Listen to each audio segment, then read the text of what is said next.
it's nostalgic. Right. It really feels, Max started off as a busboy. Yeah, it's Max has done pretty much everything here at some point, right? basically. No, he has. But when I say that, he started off, were you busboy first or server? I think I was host first. You're a host. Because I started here before we had food. I don't know if people even remember that. There was a point in 50 West history where there was no food at the Brewpub. We were just still working on the kitchen. It was the front porch of the house, and there was like a hole in the ground. Right. That was when I started, and it was funny because it was just a bar, but there was a host. But Whit and probably Bobby felt really strongly about someone standing at the front.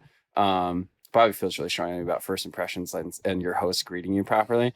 But I would just stand in front of the beer menu and be like, hey, what kind of beer do you want to drink? And kind of talk people through the options and get an idea from where they're at. Just because so many people would walk in expecting to be able to buy XYZ, domestic brewer brand, and we just only had our own beer.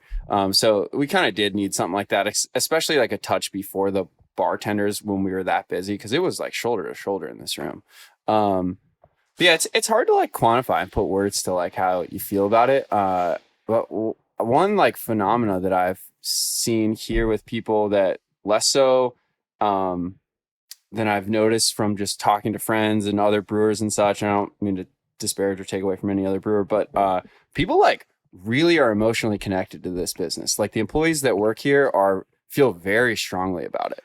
Well, it's similar to me when and not to draw comparisons between you guys and Rivertown, but when Rivertown left Lockland and then Cincy Brewing Company moved into that space in Lockland, the first time I walked in there and sat at the bar again and ordered a beer, not the same beer, not the same business, nothing was the same about it.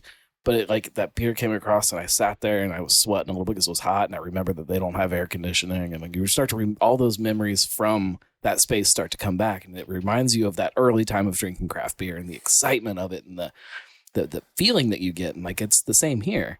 Like, before this closed down last time, like I had not been over here for a while. I'd been over to Production Works all the time. And then I came in here one night and I sat down and I got a beer and I put it on the bar and I'm like, oh, there it is. Like that feeling of being like an early craft beer drinker, like it somehow takes you back. And like, that's what it does for me. But, no, I think that's right though. Cause it was such like an exciting time and like it was exploration. Yeah. And like, that's a good way to describe it. Cause there was like the same thing was happening with food at the time, right? Like the local food scene and the more farm to table and like scratch made stuff. Restaurants were trying to deliver you this more like thoughtful. Yeah. Thoughtful flavor. Right. So when it came to beverage, it was a little bit later, right? It was like one more step. It was like, hey, now we're making, your alcoholic beers with, your friends and family and neighbors in the back brewing the beer. And, we're delivering you these elevated flavors. I think that like, yeah, a space that was doing it well in a comfortable setting that you created memories with friends. It'll, if we can help you recall those by serving you a beer in this space. I think that, yeah, you'll enjoy your time here. Thank you for watching. For more episodes, more importantly for full episodes, go to your favorite podcasting platform, look for Cincy Brewcast, and subscribe to the show. New episodes drop every single Monday, and you can see why we like to call it the voice of Cincy Craft.